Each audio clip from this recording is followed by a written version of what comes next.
how to use phone as a mic on PC. Hey everyone, welcome back to the channel. If you are new here, don't forget to hit the subscribe button and turn on the notification bell to not miss any updates.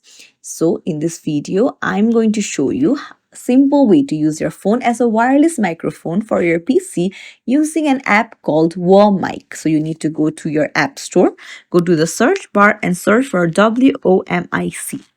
So this is the app that you can use to use your phone as a mic. You need to get it and then you need to download the same app on your PC or your laptop, and then you'll need to make sure that these are connected. You can connect it through Wi-Fi, Bluetooth or USB. I recommend Wi-Fi for a seamless experience.